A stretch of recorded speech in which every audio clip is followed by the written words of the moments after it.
저는 금융기관에서 고액 자산가 컨설팅을 오래 했었고 지금은 세무사로 일하고 있어서 운이 좋게 어린 나이부터 부자들을 만날 기회가 많았습니다.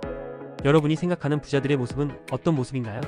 오늘 영상에서는 제가 직접 만나본 한국 부자들의 실제 모습, 특히 자산 100억 이상이신 찐부자들의 모습을 알려드리겠습니다. 책이나 미디어를 통해 봤던 모습과는 조금 달랐던 현실 부자들의 이야기, 지금 시작합니다.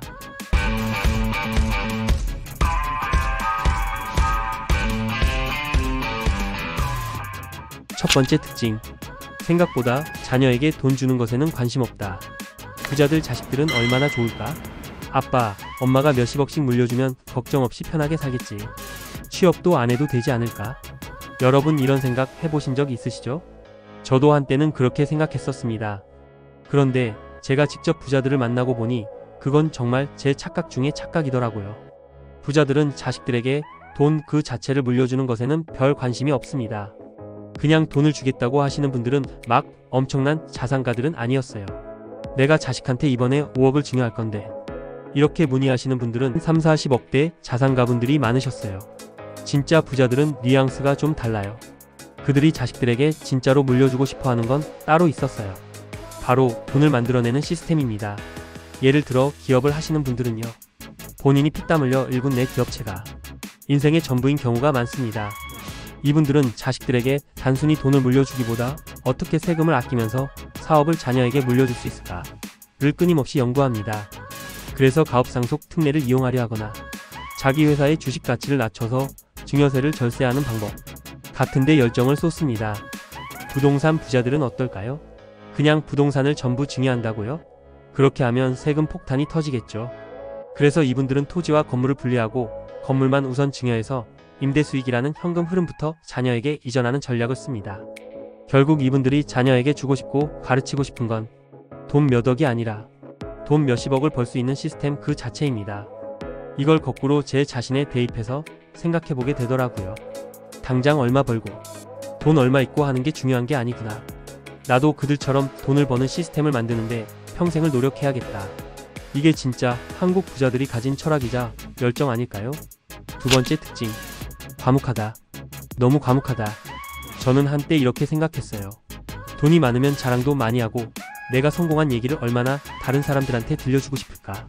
그렇지 않나요? 제가 만난 진짜 부자들은 생각보다 굉장히 과묵했습니다.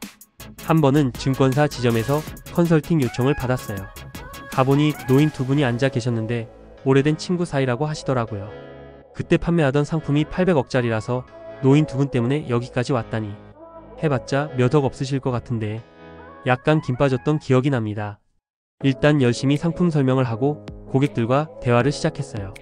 한 분은 말이 엄청 많으셨어요. 자기가 어떻게 돈을 벌었는지, 얼마나 금융 지식이 많은지, 어떤 식으로 성공했는지를 쉼없이 얘기하셨습니다.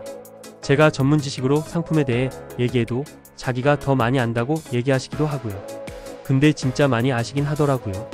그래서 저는 이분은 뭘 좀 아는 분이시구나. 진짜 얼마나 부자일까? 부자는 다르구나 생각했던 기억이 납니다. 반면에 옆에 앉아 계셨던 친구분은 끝까지 거의 아무 말도 안 하셨습니다. 너무 조용하시고 행색도 수더분하신 게 그냥 친구 따라 놀러 오셨나? 이런 느낌이었어요. 그때 저는 생각했죠. 말이 많으신 분이 진짜 돈이 많으시겠구나. 자랑도 많이 하고 궁금한 것도 많으신 걸 보니 자산가일 거야. 저분을 공략해서 저분한테 최대한 어필하고 설득하자. 그런데 여러분, 결과는 완전히 반대였습니다. 증권사 위탁 계좌를 까보니 말이 많으셨던 분은 50억대 자산 가셨고요. 옆에서 조용히 계셨던 과묵한 분은 무려 200억이 넘는 자산 가셨던 겁니다. 돈은 과묵하구나. 물론 제가 만났던 대부분의 부자들은 자기 이야기를 들려주는 걸 좋아합니다. 그런데요, 그 이야기는 항상 제가 먼저 물어볼 때만 나왔습니다. 먼저 묻지 않으면 그들은 정말 과묵했어요. 오히려 저에게 뭔가를 가르쳐 주려고 하시고, 말이 많으셨던 분들은 그분들도 큰 부를 이루었지만 대부분 50억 언더 자산가였습니다. 제가 제 경험으로 배운 점은요, 돈이 많을수록 그리고 나이가 들수록 자랑과는 멀어져야 하고 여유와 과묵함으로 그 자리를 채워야 한다는 겁니다. 진짜 부자들의 그 모습이 제게 굉장히 깊은 인상을 남겼습니다. 그분이 입고 있던 수더분한 셔츠, 조용히 묵묵하게 듣고 있던 그 표정, 모든 걸 알고 난 후에 그게 얼마나 멋있었던지요. 진짜 닮고 싶은 분이었습니다. 세 번째, 한국 부자들도 쓸 땐 쓴다는 겁니다. 많은 자기계발서들을 보면 검소한 소비 습관을 강조하죠. 아끼고 아껴서 부자 되어야 한다고요. 제가 만난 실제 한국 부자들도 그 소비 패턴을 보면요, 진짜 엄청 검소하게들 사시거든요. 근데 쓸 땐 진짜 화끈하게 씁니다. 여러분 캐시워크라는 어플 아시나요? 걸음수 한 걸음당 1포인트씩 계산해서 무료 포인트 얻는 어플입니다. 여러분 토스 어플에 접속하면 주변에 토스킨 사람이 있으면 10원씩 포인트 주는 거 아세요? 일반인들도 무시하는 이런 짠돌이 습관들 100억 이상 부자들도 합니다. 놀랍지 않으세요? 이렇게 부자인데도 진짜 검소합니다. 공짜 엄청 좋아하시고요. 근데 반대로 필요한 거 살 때 돈 쓰는 단위가 어마어마합니다.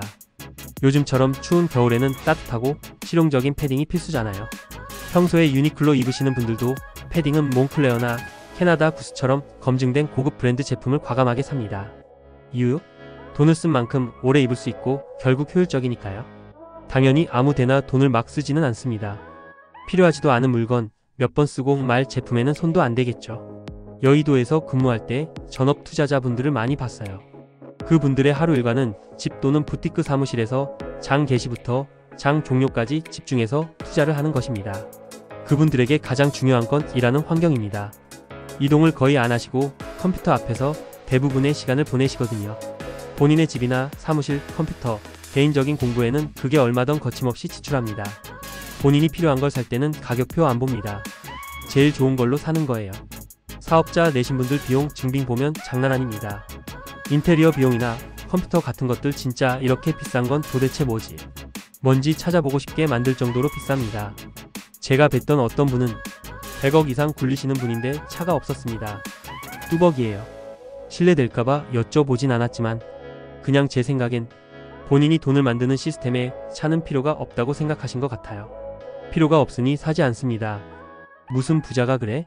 100억도 넘게 있는 부자인데 지하철 타는 게 말이 되냐? 네, 차가 필요 없는 분들은 100억 넘게 있으셔도 뚜벅이입니다. 반대로 슈퍼카든 궁전 같은 집이든 돈 버는데 필요하면 그런 걸 사는 분들이 있을 거예요. 인플루언서 분들이 이러지 않을까 싶은데요. 결국 부자들이 돈을 쓸 때는 자본적 지출과 소비성 지출을 구분해서 소비한다고 느꼈습니다. 이걸 사서 내 가치를 올려주거나 아니면 그냥 진짜 생활하는데 꼭 필요한 건 과감하게 제일 좋은 걸로 산다는 겁니다. 어느 순간 저도 조금씩 그렇게 바뀌는 것 같아요. 나에게 꼭 필요한 걸 살 때는 최저가, 가성비 따져가며 아까운 내 시간을 낭비하기보단 그냥 제일 좋은 거 삽니다. 제일 좋은 거 사면 아 그때 딴 걸로 살걸. 써보니까 불편하네? 이런 후회할 일이 별로 없더라고요. 여러분도 꼭 필요하고 내 가치를 올려줄 수 있는 물건을 살 때는 과감하게 제일 좋은 걸로 사세요. 부자들도 그렇게 합니다. 여러분 오늘 내용은 어떠셨나요? 제가 말씀드린 내용들은 어디까지나 제 개인적인 경험담이에요. 사실 제가 아직 부족해서 정말 어마어마한 자산가들까지는 못 만나봤던 것 같아요. 그래서 이 영상도 단순히 재미로 봐주셨다면 정말 감사하겠습니다. 저는 지금까지 주로 50대 이상 자산가분들을 만나왔습니다. 아직 젊은 부자분들은 많이 만나보지 못했는데 그 점이 조금 아쉽더라고요. 혹시 여러분 주변에 젊은 부자분들이 계신가요? 그분들은 어떤 특징이 있었나요? 그분들에게서 느낀 점이 있으셨다면 꼭 댓글로 남겨주세요. 저도 정말 궁금합니다. 오늘도 긴 제 이야기를 끝까지 들어주셔서 감사합니다. 오늘의 내용이 유익하셨다면 구독과 좋아요 부탁드리고요. 다음 영상에서는 또 다른 흥미로운 주제로 찾아오겠습니다. 그럼 다음에 뵐게요.